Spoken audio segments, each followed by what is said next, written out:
Artinya kalau kedua kakinya dipegang dengan satu tangan, itu kemungkinan besar itu kakinya rapat. Tapi itu masih kemungkinan, Pak. Tidak disebutkan memang kakinya rapat, hanya saja beliau memegang dengan satu tangannya dapat dua kaki. Jadi kemungkinan itu kakinya rapat. Itu pendapat ulama yang mengatakan rapat.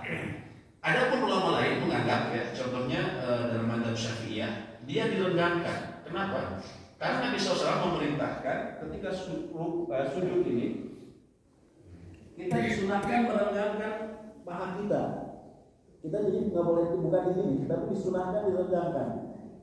Ketika ini direnggangkan, otomatis yang belakang pun akan direnggangkan seperti itu. Ya. Jadi dalam hal ini dua-duanya kuat, ya, memiliki hujah yang kuat, ya.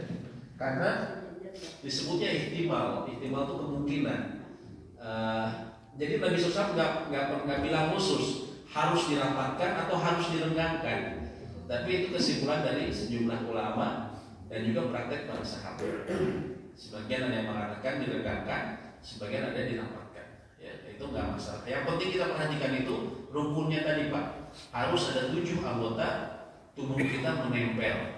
Jadi kalau Bapak gatal, garuk aja dulu sebelum sholat, ya.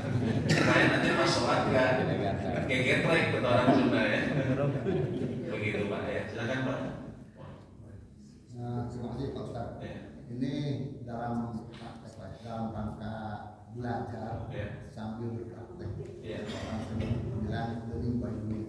Ya. Saya di rumah kadang cucu saya yang usianya masih SD, dia masih anak-anak, sering berkeinginan menjadi imam. Ya. Kadang-kadang saya juga sering agar menunjukkan kepercayaan dirinya. Ya. Saya tawarkan, ayo siapa yang menjadi imam gitu. Ya. Itu kira-kira bagaimana? Ya, begini. Bagaimana hukumnya disebutnya dalam bahasa fikih imamatus sobi atau keimaman seorang anak. Keimaman seorang anak ini, ya, ulama mengatakan sebagian boleh, sebagian tidak. Kenapa? Karena ada sahabat yang namanya Amru bin Abi Salamah. Beliau itu pernah di suatu kaumnya, mereka sama-sama baru masuk Islam, tapi dia justru yang masuk Islam duluan. Karena waktu itu suka ada kabilah dari para sahabat yang lewat ke kampungnya dia, sehingga dia belajar duluan, sehingga dia yang paling bagus bacaannya, paling benar, dia justru paling paham. Padahal usianya baru 6 atau 7 tahun kata beliau. Dan aku ketika diperintahkan Nabi SAW, hendaklah yang mengimami kalian aqra'ukum bi kitabillah, orang yang paling pandai dengan Al-Quran. Maka akulah yang ditunjuk, padahal aku baru 6 sampai 7 tahun. Sehingga dari situ para ulama mengatakan bolehnya seorang anak menjadi imam bila usianya sudah tamyiz, dia tahu wudu, ya, sudah tahu fikihnya juga secara umum, maka dia boleh jadi imam. Hanya diperselisihkan di sholat apa.